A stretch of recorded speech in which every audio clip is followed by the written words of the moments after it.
Good to have you with us on this Thursday edition of Ed Schultz News and Commentary. Did you know that welders make more than philosophers? I mean, according to Marco Rubio, I think somebody in the media needs to ask him, what's your source on that? Because a government agency, the Bureau of Labor Statistics, has an analysis out back in May of 2014 that shows that those in post-education, in philosophy and in religion, religious teachers, they make over $70,000 a year, and welders make about $40,000 a year. So Rubio comes to the table in a debate with a piece of information that is false, and I think it's time for the media to call bullshit on it. I mean, when I sat there and I watched that and I heard this, because the other day I gave a commentary having listened to Rubio on the POTUS channel on Sirius.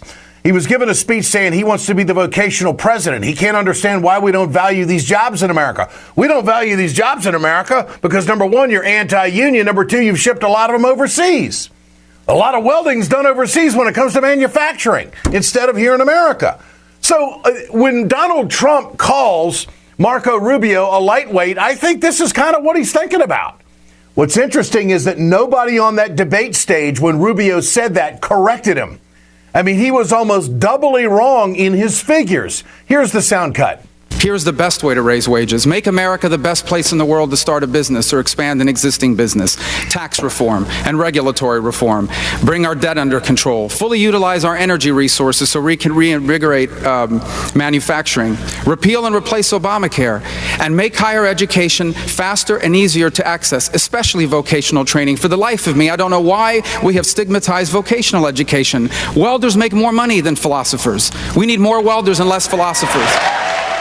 The crowd goes nuts. That was supposed to be the line that really put Rubio over the top and, quote, put him in a position to win the debate. It's wrong. It's false. And Rubio needs to step forward and correct it. Or it's a character issue. He's willing to lie to the American people about this stuff? I mean, is this who this guy is? Let's go to Mitch Caesar, who's been around politics in Florida for a long, long time. Mitch Caesar joining us here on Ed Schultz News and Commentary. He's the chairman of the Broward Democratic Party and former Florida Democratic Party chair. Mitch, good to have you with us. Great to be with you, Ed. Did you know that welders make more than philosophers? Well, I didn't know that. I do totally agree with you that it's hard to aspire to a job that keeps lessening in quantity because of being shipped overseas. But I guess if you could find the one welder who's also a philosopher, he'd be a rich person. Rubio doesn't know what the hell he's talking about. I mean, if you'll listen to that soundbite closely, and I'm going to play it again for everybody, it is generic speak.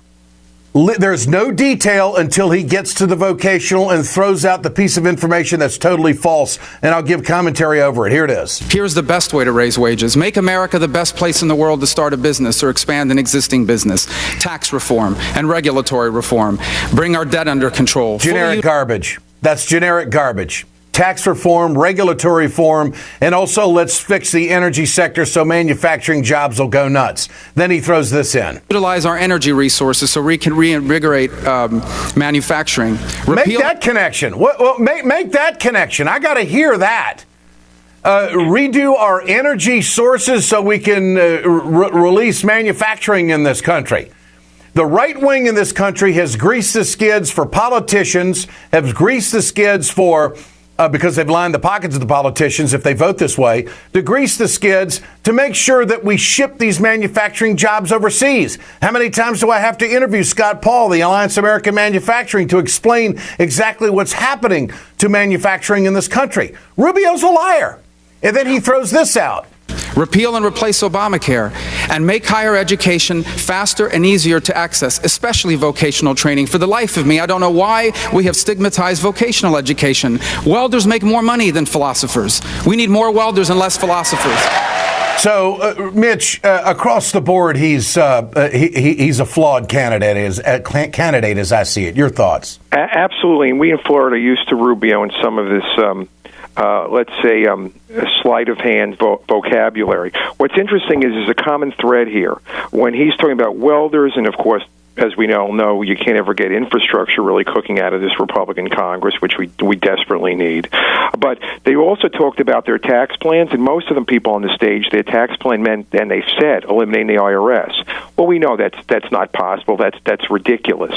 So between saying eliminate the IRS, welders, blah, blah, blah, the same echo chamber, the Republican echo chamber, what's interesting is the fact that obviously these are people who are playing for the nomination. They're speaking to a very narrow audience of Republican supervoters who are even more conservative than the typical Republican voter. They're very anti-establishment. They're not playing long ball. They're playing short-term ball, trying to get the nomination. Interestingly, Bush, to his credit, actually, is put together more or less a general election primary strategy, where he basically figured out that if he can't win the primary his way, which doesn't look like he's going to, but if he could, that makes him a stronger general election candidate. Rubio's whole thing with his foot in the Tea Party originally from 2010, now he's a foot in both worlds, which is positive for him in a primary, negative for him in a general, same as his immigration plan or lack of it. Mm-hmm. They're playing just to a very narrow field. Okay. I've always maintained the position Republicans do not want immigration reform. This is what they've jumped on Donald Trump, both Bush and Rubio. Bush saying this in New Hampshire about deporting all the people that Trump wants to get rid of. 500,000 people basically, I think, would double the number of people processed through our judicial system. It's not possible. It's not possible. I think it is possible, but it would be a heavy lift. How does this play in Republican circles, Mitch? Well, obviously, the fact that he's, a little more moderate on immigration, again, goes to a general election strategy. He's been a governor. He's more realistic. Remember that Rubio was part of that Gang of Eight, and as soon as the Tea Party came down on him, he moved away from that very quickly and abandoned them. Their immigration plans, Rubio and most of the people there, with the exception of Bush and Kasich, are totally unrealistic. Remember, the Republicans did an autopsy, the RNC. And the greatest piece that came from that was we have to attract Hispanics. Then Donald Trump rolled along with his wall, and Mexico is going to pay for it, and made that more difficult. That, I would contend, is a greater reason, at least at this moment, that others on that stage were unwilling to attack the one Hispanic, Rubio, although Cruz is, but Rubio is the sizable candidate compared, because they want to win the general election. They're trying their best, but I also think as it gets closer, candidates, know no bounds. And if they want to win, they're going to have to attack him. Is Bush dead? I mean, is his campaign roadkill? I really think I think it is. First of all, I think the quick answer is yes. Will he go on? Yes. Does he have a lot of money? Yes. Is he a bad guy? No. But I think that this is not his father's Republican Party. It's not even his brother's Republican Party. The very fact that he got a guy like Bob Dole, who actually is not a bad guy. I actually met him once, found him to be incredibly great, entertaining person with a good sense of humor and a very decent guy. But they kind of, literally rolled him out. And if there's a face of not about tomorrow but yesterday, it's Dole. They just don't really get it. And even though he had a debate coach who said things like, don't answer questions directly, and that's an actual exact quote from the paper that he said he was told. This party has moved away from him in a very extreme way, and he cannot adapt. Okay. Is it a good political strategy for the Republicans? They're going to have to walk this fine line of not attacking Rubio. But if he says when he throws this welder thing out and wages out, and he's totally wrong, isn't that raw meat to the rest of these guys? It will, but remember, this is a really weak field. It was originally heralded as one of the strongest fields ever. Mm-hmm. I think 2012's field they called stronger, and you see how well that went. It's a weak field. They don't know how to respond. They're going to have to figure it out as the field, narrows down. But yes, they're going to have to attack him. Interestingly, the Miami Herald ran a story today on his expense account. But what they came up with, there was new information showing a lot of little charges, but all for incredibly personal use. All of it. So do I think that will be fodder? Short term, yes. Long term, maybe not. But it keeps stirring the pot. But the best they could do is just, leak stuff and make it as if they have clean hands. They're afraid. This is the interesting thing, and I'm holding up my wallet, Mitch. You can't see it. I'm pulling out a credit card right now. Okay, there's one credit card. I'm pulling out another a debit card from another account, and I'm pulling out a business credit card right here. You mean to tell me that it's just too hard for Marco Rubio to differentiate what is ethical, what is convenient, and what would not be questioned? Did he actually think that using a credit card from the RNC was not going to be questioned? Did he actually think that it was going to be easier to do it this way? That tells me he's got a disregard for authority. It tells me that he is not an organized guy. He can't fly ahead of the aircraft. He doesn't have plan B. I think he is terribly flawed. I think he's horribly immature. I think he's a good communicator. And unfortunately, that's scoring him well. But when you listen to what comes out of his mouth, it's not leadership, and it's flawed. So it would seem to me that if Bush really wants to go for the jugular, this is his opportunity, isn't it? You're exactly right, but remember, Bush is so rusty. Even when he's been around for a while, he's still just, it's almost as if, political 3-in-1 oil still won't loosen him up. It just doesn't happen. He's not built that way. He's an old model, so to speak, and there's no adjustment. And I agree with you. Rubio is a good communicator, and so is Cruz. But you're also looking better as a communicator when the rest of them are such poor ones. Mm-hmm. Well, it's going to be interesting to see how aggressive they get on Rubio with this misinformation, with these lies, what the mainstream media does. I think this is material for the next debate, and I think that if Rubio has any character whatsoever when it comes to the truth, he will correct himself, or he will cite his source to the American people as to why he thinks we have to support vocational education because welders make more than philosophers. It's simply not true. I think we will collectively not be holding our breath for correction. Mitch Caesar, always good to visit. Thanks so much. Thank you, Ed. Our Florida connection and expert on politics in that part of the country, Mitch Caesar, and great friend. When we come back, we're going to visit with Leo Gerard because minimum wage, that fight is big in the progressive arena.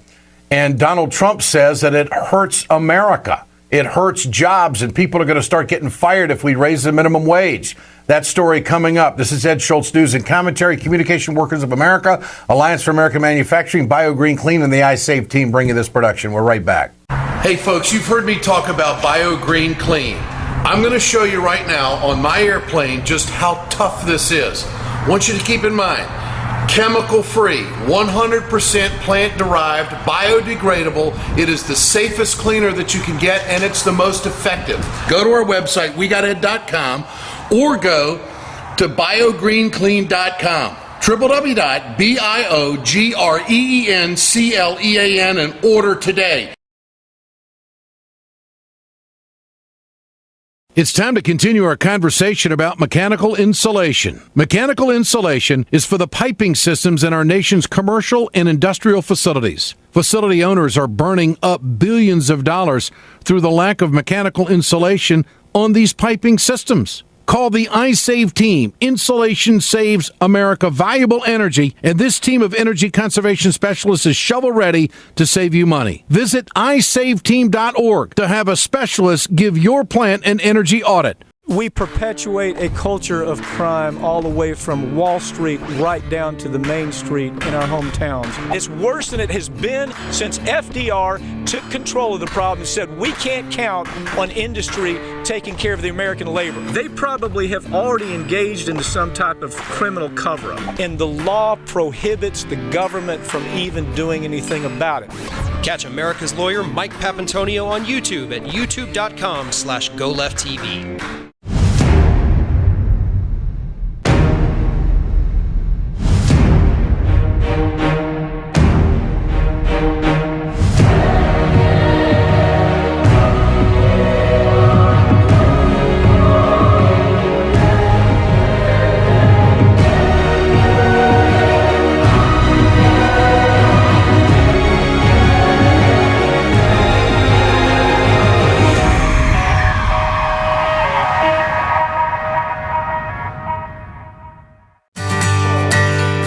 From the steel mills of Pennsylvania, to the auto factories of Michigan, to the modern makers movement. Manufacturing makes our nation great. I'm Scott Paul, president of the Alliance for American Manufacturing. We bring business and labor together to advocate for policies that everyone can agree on. Together, we can strengthen manufacturing and create good-paying American jobs. Help us keep it made in America.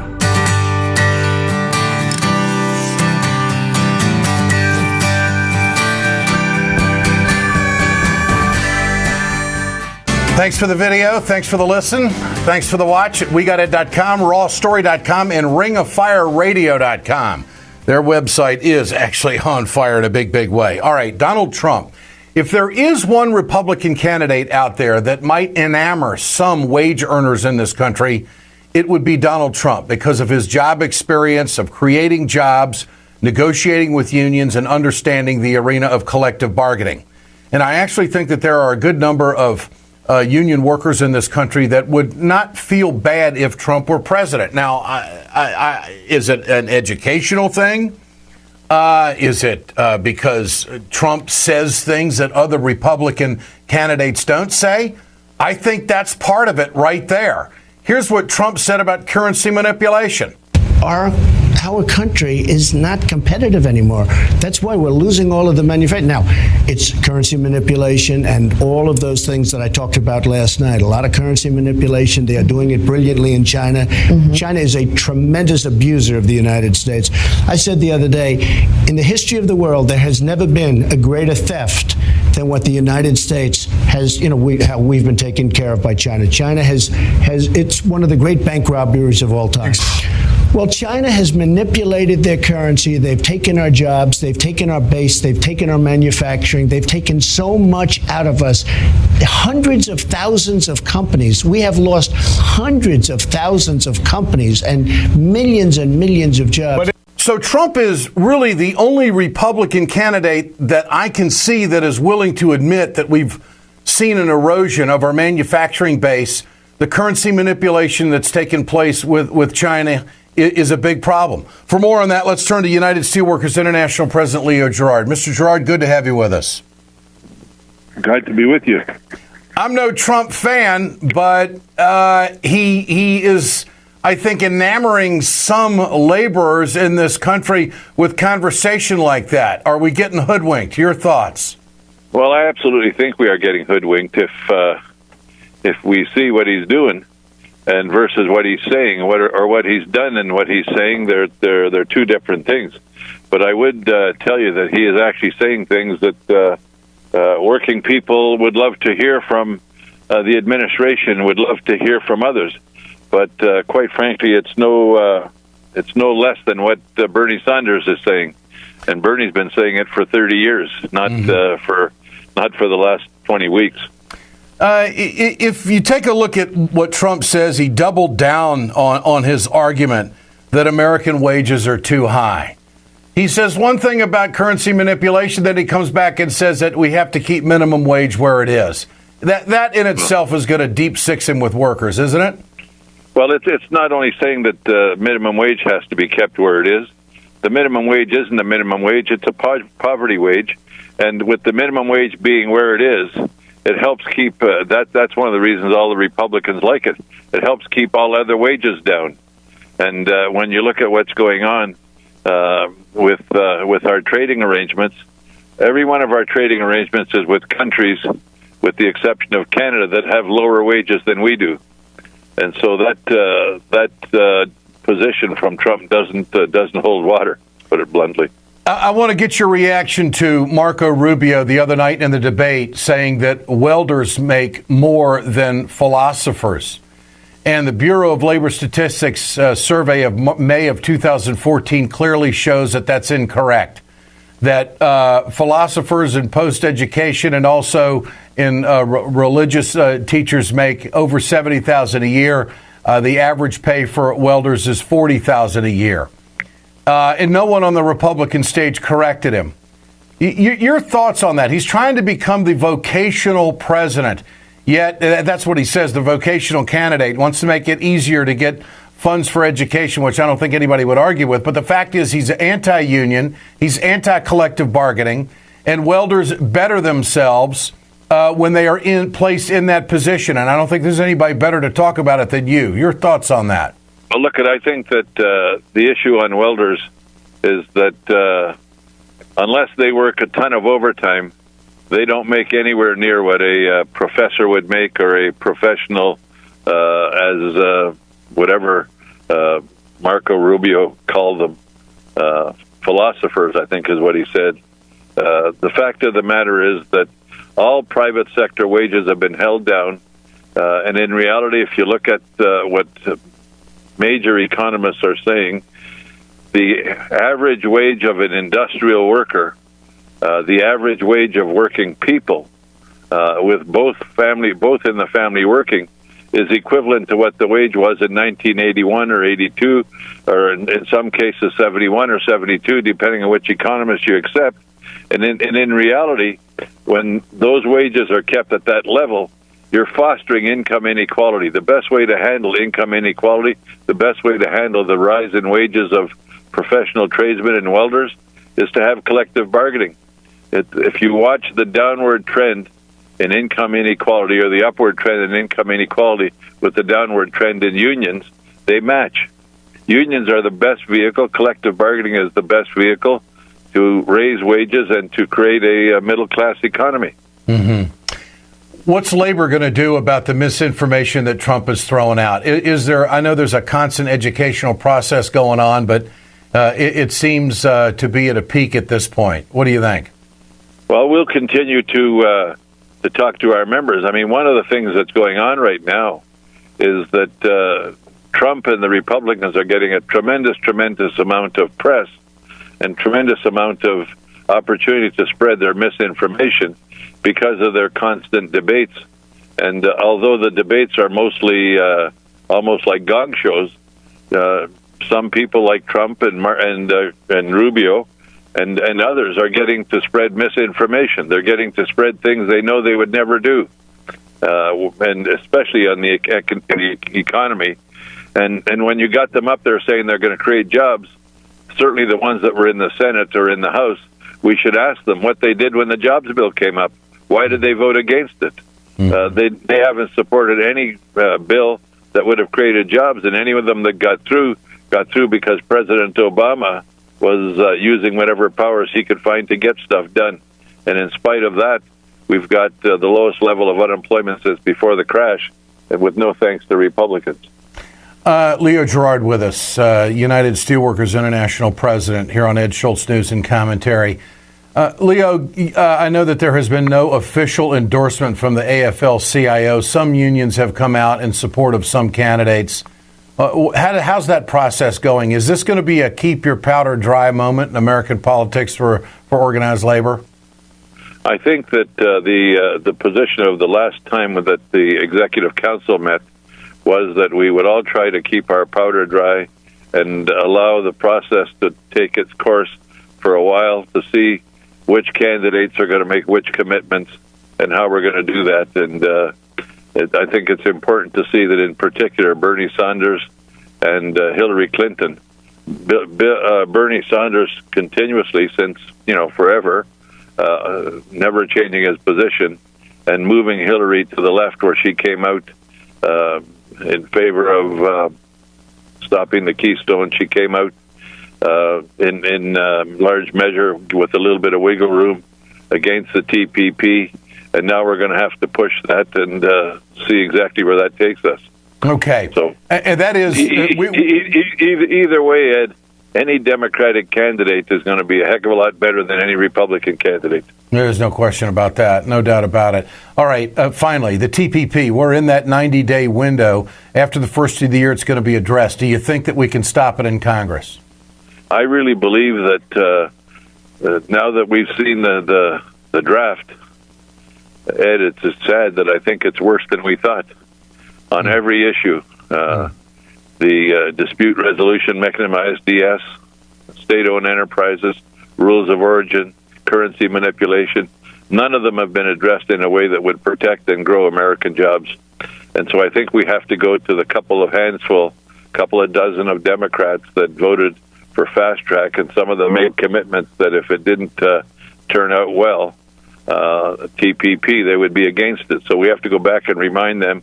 We have to go back and see some of the right-wing Republicans and ask them why they're prepared to give up their sovereignty. Yeah. Why are we prepared to do a trade deal with Brunei that has Sharia law and outlaws unions? Why are we allowed to have a trade deal with Malaysia that still has forced labor? A lot of these questions that, forced abortion. Why are they giving up on those things?